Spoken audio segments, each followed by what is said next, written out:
سورہ بقرہ میں جو اہم ترین آیت اللہ نے پیش کی، اللہ نے ہمارے سامنے رکھی ہے، وہ ہے ہدی للمتقین۔ یہ قرآن ہدایت ہے کس کے لیے؟ پرہیزگار لوگوں کے لیے۔ کہیں تو قرآن کہتا ہے ہدی للناس، یہ تمام انسانوں کے لیے ہدایت ہے۔ کہیں قرآن کہتا ہے یہ پرہیزگار لوگوں کے لیے ہدایت ہے۔ تو یہ دونوں متضاد آیتیں ہو گئیں، متضاد سمجھتے ہیں، اپوزٹ ایک دوسرے کے اگینسٹ۔ ایک طرف کہہ رہا ہے سب کے لیے، ایک طرف کہہ رہا ہے متقیوں کے لیے۔ ہدایت کے دو مطلب ہیں، ایک ہے سیدھا راستہ دکھانا اور ایک ہے سیدھے راستے پہ چلانا۔ اردو میں، انگلش میں ہم گائیڈنس کو انہی دونوں معنوں میں استعمال کرتے ہیں۔ اگر آپ راستہ آپ کو گم ہو گیا نا، آپ کو مل نہیں رہا، کسی بندے نے بتا دیا آپ کو کہ یہ والا راستہ لاہور جاتا ہے، یہ کہیں اور نکل جائے گا، بس وہ یہ بتا کے پتلی گلی سے نکل گیا، آپ اس کو بھی کہتے ہو یار اس بندے نے مجھے سیدھا راستہ دکھا دیا۔ لیکن بعض دفعہ دکھانا کافی نہیں ہوتا، آپ کو دکھا تو دیا، آپ چلیں کیسے اس پہ؟ نہ آپ کو پتہ ہے کہ ادھر کون سی بس جاتی ہے، کون سی ٹرین جاتی ہے۔ تو ایک بندے نے کان سے پکڑ کے آپ کو اپنی گاڑی میں بٹھا دیا، بولا میں لاہور جا رہا ہوں، بیٹھ جا چپ کر کے، وہیں پہنچا دوں گا تجھے۔ آپ اس کو بھی کہو گے یار اس نے مجھے سیدھے راستہ، اصل میں سیدھے راستے پہ چلانے والا مجھے یہ ہے۔ تو ایک ہوتا ہے سیدھا راستہ دکھانا، جس کو عربی میں کہتے ہیں اراءۃ الطریق، اور ایک ہے سیدھے راستے پر چلانا۔ قرآن کہتا ہے سیدھا راستہ قرآن دکھائے گا تمام انسانوں کو۔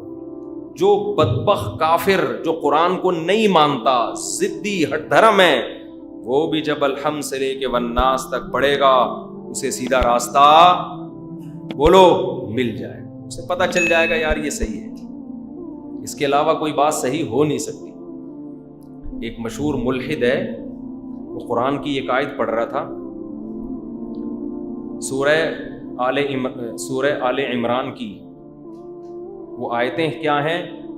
ان فی خلق السماوات واختلاف اللیل والنہار لآیات لأولی الالباب۔ ہے ملحد، قرآن کی یہ آیتیں پڑھ رہا ہے، بے شک زمین آسمان کی پیدائش میں، دن اور رات کے عدلنے بدلنے میں بڑی بڑی نشانیاں ہیں ان لوگوں کے لیے جو عقل سے کام لیتے ہیں۔ پڑھ وہ رہا تھا رد کرنے کے لیے، وجد مجھے آ رہا تھا، صحیح ہے نا؟ میرا ایمان کیا ہو رہا تھا؟ بڑھ رہا۔ یار کیسی زبردست آیت ہے، کیسی دلوں کو ہلا رہی ہے، اور تو اس کو پڑھ رہا ہے جھٹلانے کے لیے۔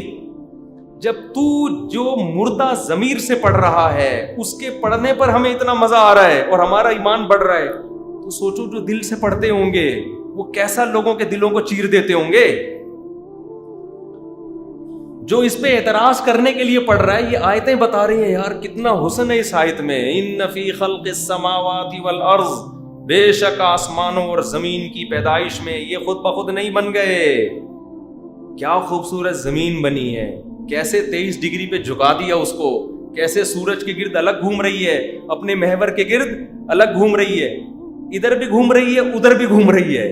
ایسا لٹو کسی نے خود چلتے ہوئے دیکھا ہے بھائی؟ یوں گھومنے کی وجہ سے دن رات بن رہے ہیں، سورج کے گرد گھومنے کی وجہ سے جنوری فروری بن رہے ہیں، اور 23 ڈگری جھکانے کا کیا جیسے ہم تکا پکاتے ہیں نا تھوڑا سا یوں کر کے، ٹھیک ہے، تمیز سے، تاکہ ادھر سے بھی پکے اور ادھر سے بھی پکے۔ تو زمین کو اللہ نے جھکا دیا تاکہ نارتھ اور ساؤتھ پول پہ بھی تھوڑی سی آنچ آتی رہے۔ اگر بالکل ایک جیسی ہوتی تو نارتھ اور ساؤتھ پول جہاں اندھیرا ہے وہاں ہمیشہ اندھیرا رہتا، جہاں روشنی ہے وہاں ہمیشہ روشنی رہتی۔ دن اور رات کا جو نظام ہے عدلنے بدلنے کا، یہ نظام وجود میں نہ آتا۔ اللہ میاں نے جیسے ہم تکا پکا رہے ہوتے ہیں نا، یوں کر کے بھائی تھوڑا سا ادھر کو آنچ لگا، بھائی ادھر سے کچا رہ گیا ہے، اب ادھر سے کچا، ادھر سے تو پک گیا، ادھر سے تھوڑا سا یوں کر دو اس کو۔ بالکل زمین ایسا لگتا ہے کسی سیخ میں اللہ نے چڑھائی ہوئی ہے، پہلے جون جولائی میں ہمیں پکایا، آسٹریلیا والوں کو تھوڑا ٹھنڈک پہنچائی، ٹھیک ہے نا؟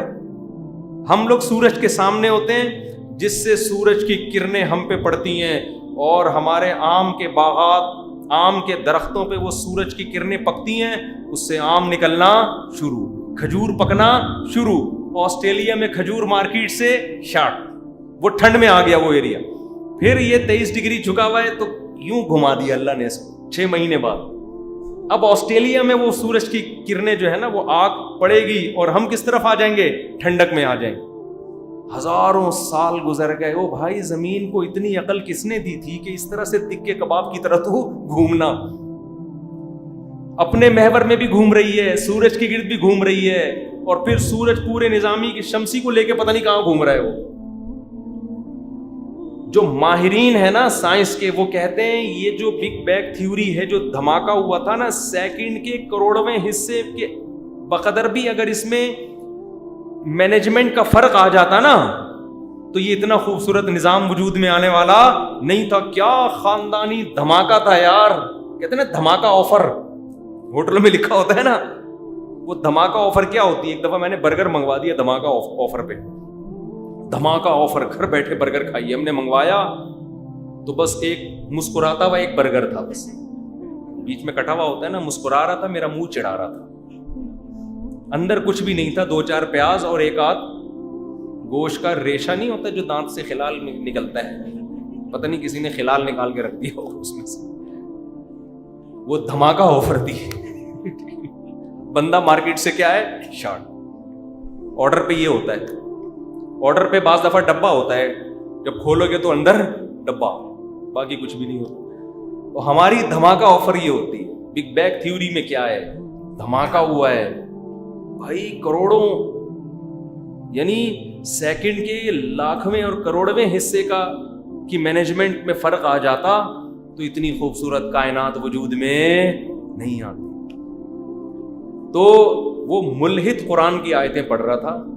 ان فی خلق السماوات والارض واختلاف اللیل والنہار لآیات لأولی الالباب. بے شک زمین اور آسمان کی پیدائش میں, دن رات کے عدلنے بدلنے میں بڑی بڑی نشانیاں ہیں عقل مندوں کے لیے. وہ ہنستے ہوئے طنزی انداز میں پڑھ رہا ہے, اور ہمارا ایمان کیا ہو رہا ہے؟ تازہ. ابے کمبخت, یہ سن کے بھی تیرا دل نہیں ہل رہا؟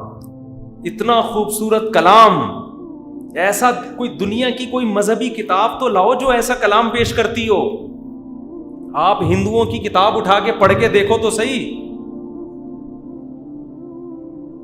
پروننسیشن دیکھ لو. آپ کسی بھی کتاب کو پڑھو نا.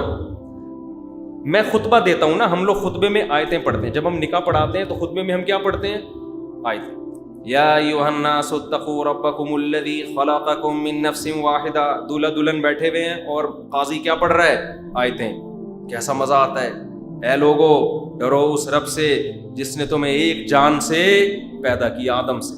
وبث من وخلق منها زوجها, اسی آدم سے اس کی بیوی کو بنایا. وبث منهما رجالا كثيرا ونساء, اور ان دونوں کے ملاپ سے زمین کو مردوں اور عورتوں سے بھر دیا اس نے. یہ بتایا جا رہا ہے دولہا دلہن کو کہ آج تمہاری شادی ہوئی ہے, ایک دن آدم اور حوا کی بھی شادی ہوئی تھی. یہ اسی شادی کا نتیجہ دنیا میں آبادی پھیلی ہوئی ہے. تو یہ کس کا بنایا ہوا نظام ہے؟ اللہ کا. واتقوا اللہ الذی تساءلون به والارحام, اس اللہ سے ڈرو اور اس رشتہ داری کا خیال رکھو جو اللہ نے تمہارے لیے بنائی ہے. آدم اور حوا کے ملاپ سے جب پیدا ہوئے ہو تو تمہارا آپس میں بلڈ ریلیشن ہے, تو اس ریلیشن کو تم نے برقرار رکھنا ہے. انسان آزاد پیدا نہیں ہوا, اس کے ریلیشن ہے, تو نکاح سے ریلیشن وجود میں آ رہا ہے. کتنی خوبصورت آیت ہے نا قرآن کی, جو دولہا دلہن کے حساب سے بالکل فٹ بیٹھتی ہے. اگلی آیت کیا پڑھی جاتی ہے؟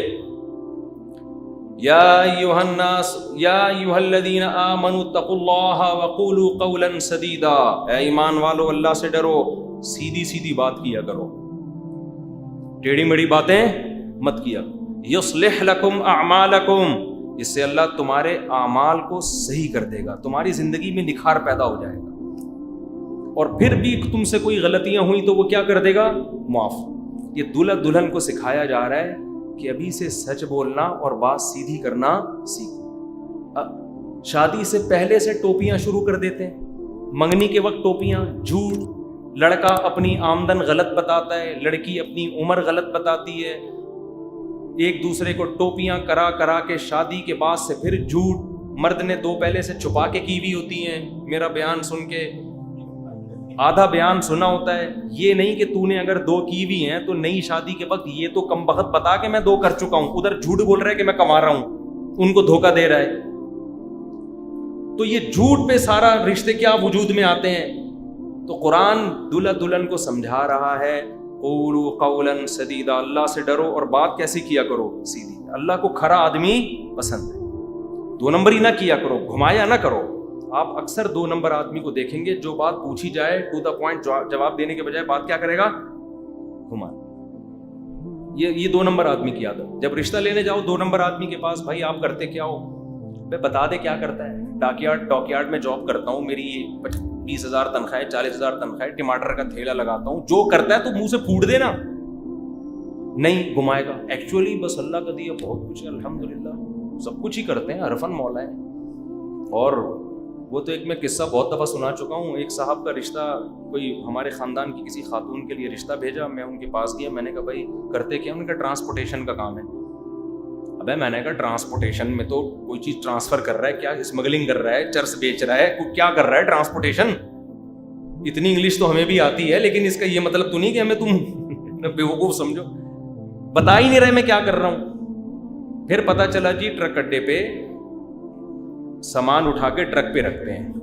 غلط کام نہیں ہے، جائز ہے، کوئی بری بات نہیں ہے. منہ سے پھوٹتے ہوئے کیا جا رہا ہے، بول تو بھائی میں ٹرک اڈے پہ جاب کرتا ہوں، مال نیچے پڑا ہوتا ہے، میں اٹھا کے ٹرکوں میں رکھ دیتا ہوں، کوئی غلط بات نہیں ہے یہ. تو اللہ نے کیا کہا، قولوا قولا سدیدا. یہ میرا بھی ٹاپک نہیں ہے، میں تو اصل قرآن کی عظمت بتانا چاہ رہا ہوں. ہم جب خطبہ پڑھتے ہیں، قرآن کی آیتیں پڑھتے ہیں، کتنا اچھا لگتا ہے، مزہ آتا ہے. خاص طور پہ جو قاضی لوگ ذرا سر میں آیتیں پڑھتے ہیں. اور آپ دنیا کے دوسرے مذاہب پہ دیکھیں نکاح کے وقت پڑھتے کیا ہیں. جو پڑھتے ہیں شاید ان کو بھی سمجھ میں نہیں آ. بچپن میں ہم کبھی دیکھتے تھے نا، اللہ معاف فرمائے، فلموں سے توبہ کر لی تھی ہم نے، تو وہ پوسٹر لگا کے نہیں مچھر آ رہے ہوتے تھے پہلے، پھر تھوڑی سی فلم آتی تھی. وہ زمانہ جو پرانے لوگ ہیں، جن کے زمانے کی ٹرینیں بند ہو گئی ہیں، ان کو یاد ہوگا. جمعے کے دن نا اوپر چڑھ کے اینٹینا درست کرتے تھے، فلمیں آتی تھیں. الحمدللہ ہم نے توبہ کر لی تھی اس وقت. تو وہ فلمیں، اس میں ہمیں کبھی کبھار پنڈت نکاح پڑھتے ہوئے نظر آتے تھے. تو پتہ نہیں کیا پڑھ رہے ہو، پنڈت نہیں، پنڈت ہوتا ہے سو. اب بھی یوٹیوب پہ ہیں، بہت زیادہ ہیں. گھوڑے بڑا بڑی گھوڑے بوڑے بلے، ہم لوگ پھر بچے بن کے مذاق اڑاتے تھے نا، گھوڑے بلے گدھے گھوڑے بھاگ جالے گے تیرا الو کا پٹے، تیرے کو سمجھ میں نہیں. نصیحت کر رہا ہوتا تھا کہ انسان کے بچے تو اس کے حقوق ادا کرنا، دلہن ہے یہ تیری. اور پتہ نہیں کیا بول رہے ہیں نا، الو کی پٹھی، یہ تیرا میاں ہے، اس کا خیال کر. ایسا نہیں ہے، اچھی باتیں ہی کر رہے ہوں گے، لیکن سمجھ میں بہرحال ہمیں نہیں آ رہی ہوتی ہیں. ہندوؤں کو آتی ہوں گی. اب سنیں تھوڑا اردو میں بھی نصیحت شروع کر دی. ہندی اردو ایک ہی چیز ہے. تو کسی بھی دنیا میں جاؤ گے، اسلام کا ہر چیز میں ایک نیائی حسن ہے بھائی، ہر چیز میں ایک الگ ہی نکھار ہے. کتنا سادہ رکھا ہے نکاح کو. وہ میں کبھی کبھار 6 نکاح آ جاتے ہیں نا، 6 نکاح ہم 5 منٹ میں نمٹا دیتے ہیں. یوٹیوب پہ پھر کمنٹس ہوتے ہیں، بعض غیر مسلم بھی دیکھتے ہیں کہ یار تین لوگ کے یہاں 6 نکاح ایک ٹائم پہ ٹھک سے ہو جاتے ہیں، کوئی ٹینشن ہی نہیں ہے. اسلام میں مرنا بھی آسان، نکاح بھی آسان، پیدا ہونا بھی آسان.